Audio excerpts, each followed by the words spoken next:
ఆదరించొచ్చేమో. కానీ మిగతా వాళ్ళందరినీ కూడా ఆదరించే పరిస్థితి ఉంటుందా? అంటే దానికి చిన్నగా మనం ఓపికగా తీసుకొని మన ఇద్దరు ముగ్గురు వెళ్ళినా కూడా శాసనసభల్లోకి మార్పు తీసుకురావచ్చు. ఉత్తర నియోజకవర్గాన్ని ఎందుకు ఎంచుకున్నారు లక్ష్మీనారాయణ గారు? మా పార్టీలో ఎలా ఉంటుందంటే ఎవరు ఎక్కడ నిలబడాలన్న దానికి ఒక కమిటీ ఉంటుంది. ఆ కమిటీలో నేను మెంబర్ని కాదు, ఎందుకంటే నేను కూడా ఒక ఆస్పిరెంట్ కాబట్టి. సో వారు సర్వేలు చేసి ఇక్కడ ఉన్న డిసిషన్ తీసుకొని వాళ్ళు నన్ను ఎయిదర్ గాజువాక ఆర్ విశాఖపట్నం అన్నారు. అంటే లాస్ట్ టైం నాకు వచ్చిన ఓట్లు, ఆ తర్వాత వచ్చేసి ఇక్కడ ఉన్న ఎడ్యుకేటెడ్ ఓటర్స్ వీటన్నిటి తీసుకుని ఈ రెండు అన్నారు. సో గాజువాకలో నాకు సర్వాధికంగా 68,000 ఓట్లు వచ్చాయి లాస్ట్ టైం.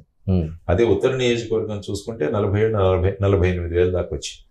కానీ వాళ్ళు ఏమన్నారంటే గాజువాక ప్రిఫరెన్స్ ఇవ్వండి అని చెప్పారు. కానీ నేను చెప్పాను, నేను విశాఖ స్టీల్ ప్లాంట్ అన్నది గాజువాక నియోజకవర్గంలో ఉంది. విశాఖ స్టీల్ ప్లాంట్ ప్రైవేటీకరణ అవ్వకుండా నేను ఒక పబ్లిక్ ఇంట్రెస్ట్ లిటిగేషన్ వేశాను. సో ఇప్పుడు గనక నేను అక్కడ నిలబడితే కేవలం రాజకీయ కారణాలతో రాజకీయ లబ్ధి పొందడానికి లక్ష్మీనారాయణ పబ్లిక్ ఇంట్రెస్ట్ లిటిగేషన్ వేశాడన్న అపవాదు నాకు వద్దు. ఎందుకంటే నేను మనసులోంచి వేసిన పబ్లిక్ లిటిగేషన్ అది. నా స్టీల్ ప్లాంట్ కాపాడుకోవాలి. నా 32 మంది ప్రాణత్యాగాలు చేసిన స్టీల్ ప్లాంట్ కాపాడుకునే బాధ్యత ఒక పౌరుడిగా నా మీద ఉందని నేను వేశాను. కాబట్టి దానికి ఎటువంటి మత్స రాకూడదని చెప్పేసి నేను మా కమిటీకి చెప్పాను, నేను గాజువాకలో పోటీ చేయను. కాబట్టి మీరు ఇచ్చిన రెండవ ఆల్టర్నేటివ్ ఏదైతే ఉందో విశాఖపట్నం నార్త్ నేను నిలబడతానని చెప్పడం జరిగింది. కాబట్టి ఇప్పుడు ఈవెన్ విశాఖపట్నం ఎంపీగా కూడా నిలబడమని చెప్పేసి మా కమిటీ వాళ్ళు కోరుతున్నారు. దాని గురించి ఇంకా డెసిషన్ అవ్వలేదు మాది.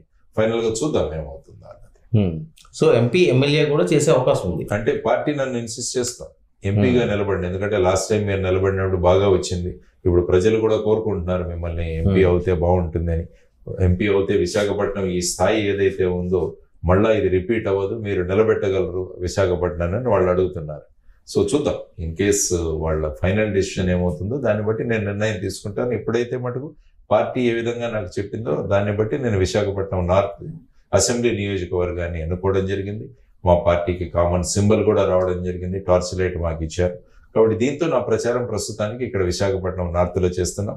విశాఖపట్నానికి వస్తే మాది విశాఖపట్నం వెస్ట్లో కూడా మా అభ్యర్థిని నిలబెట్టాం. విశాఖపట్నం సౌత్, విశాఖపట్నం ఈస్ట్ మరియు భీమిలి.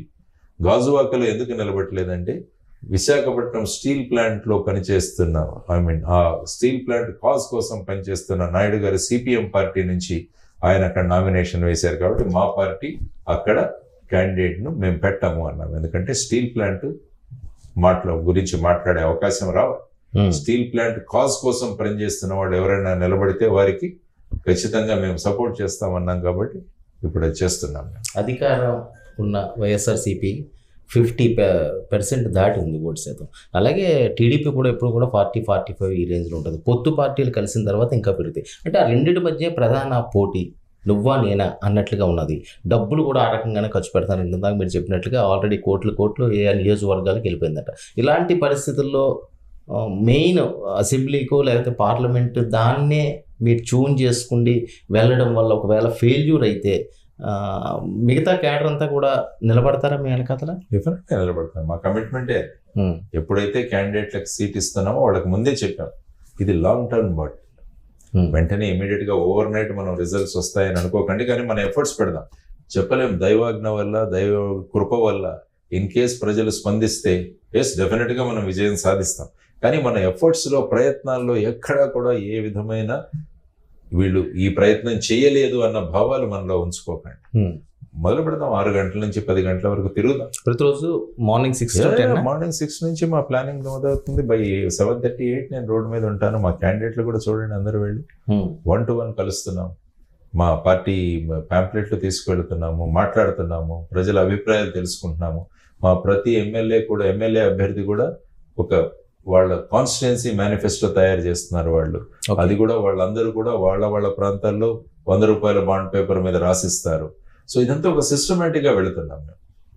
అంటే ఒక హాఫజార్డ్ గా ఈ రోజు ఒక అభ్యర్థి, నిన్నటి వరకు ఆ పార్టీలో ఉన్న అభ్యర్థిని తీసుకోవడం, ప్రకటించడం, ఉన్న వాళ్ళని ఇన్ని సంవత్సరాలు పనిచేస్తున్న వాళ్ళని నెగ్లెక్ట్ చేయడం, ఇలాంటివి చూస్తున్నాం మనం. ఇప్పుడు ఎక్కడైనా లేదు. ఇన్ జనరల్ చూడండి, ప్రతి పార్టీ నుంచి వెళ్ళిపోతున్నారు. ఇప్పుడు ఏ పార్టీ నుంచి అయినా చూడండి, ప్రతి పార్టీ నుంచి అలాగే ఉంది కదా పరిస్థితి.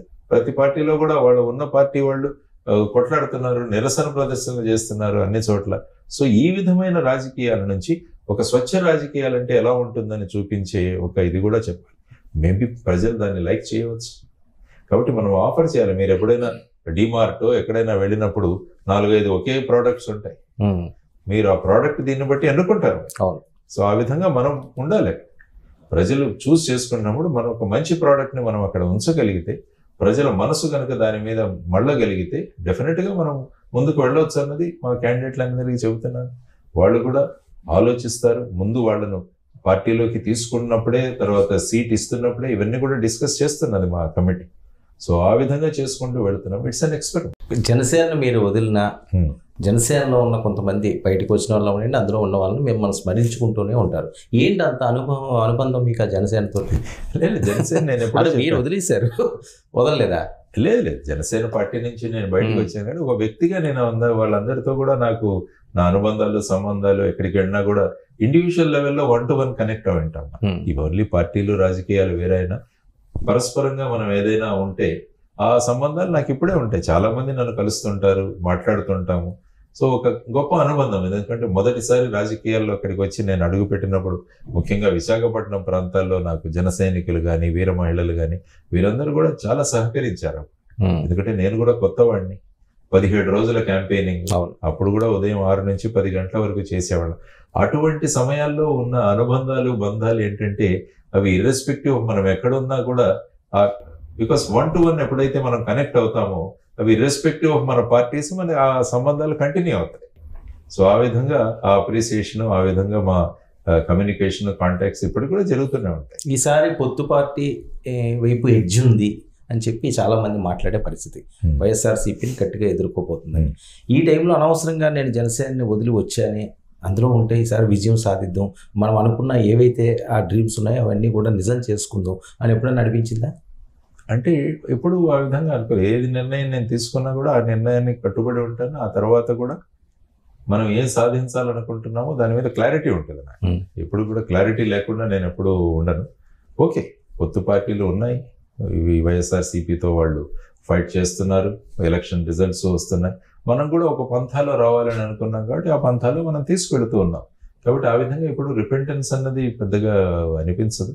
ఎనీవే వాళ్ళందరితో కూడా నా సత్సంబంధాలు కొనసాగుతూనే ఉన్నాయి. కాబట్టి ఒక కుటుంబంలో ఒక మెంబర్గానే ఉండొచ్చు, నేను బయట ఉండొచ్చు, కానీ ఆ కుటుంబంతో అనుబంధం అన్నది జరుగుతూనే ఉంది నాకు ఇప్పటికీ. అంటే వాళ్ళ ఓట్లు కూడా మీకు ఇప్పుడు కావాలి కదా? అంటే అలా కాదు, అది ఎప్పుడు నేను ఓట్ల గురించి ఎప్పుడు మనుషుల్ని ఓట్లుగా జనరల్గా సార్ మామూలుగా ఇప్పుడు మీకు అభిమానమైన వాళ్ళు అందులో ఉంటారు. వాళ్ళు ఓటు తీసుకుంటే మనసును మనిషిగా మనను గుర్తించినప్పుడు ఇర్రెస్పెక్ట్ ఆఫ్ ది పార్టీ వాళ్ళు నిర్ణయం తీసుకుంటారు. కాబట్టి మనుషులుగా చూస్తే ఇది ఉంటుంది నాకు. వాళ్ళు నచ్చితే ఖచ్చితంగా నాకు ఓటేస్తారు, there is no doubt. So ఎవరి మీద మీకు ఎటువంటి కోపాలు, రాగద్వేషాలు ఏం లేవు? నాకు ఎప్పుడు అలా ఉండవు. నేను ఎప్పుడు కూడా ఎవరిని కూడా నేను ద్వేషించను. ఆ పరిస్థితుల్లో ఆ విధంగా మన మీద అభిప్రాయాలు వాళ్ళు పెంచుకున్నారేమో అనిపిస్తుంది, అంతే తప్ప. సో నన్ను నేను రిఫ్లెక్షన్ చేసుకోవాలి, నాలో ఏమన్నా తక్కువ ఉంటే నేను దాన్ని కరెక్ట్ చేసుకోవాలని నేను ఎప్పుడు అనుకుంటున్నాను. వ్యక్తులు, రాగద్వేషాలు ఇలాంటివి నాకు సజాసజిగా ఉండవు. ఎంత నాకు కీడు చేసినా, ఎంత చేసినా కూడా ఆ వ్యక్తి పట్ల నాకు ఎప్పుడు ద్వేషం ఉండదు. ఎందుకు ఎలా జరిగిందని నన్ను నేను రిఫ్లెక్ట్ చేసుకుంటూ ఉంటాను అనమాట. నాలో ఏమన్నా నేనేమన్నా ఆ విధంగా ప్రవర్తించానని అప్పుడప్పుడు అనుకుంటుంటాను.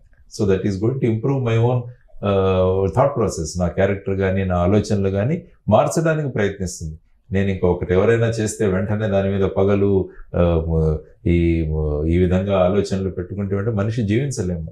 ఎందుకంటే నా బీపీ ఎప్పుడు కూడా 120/80 ఉంటుంది.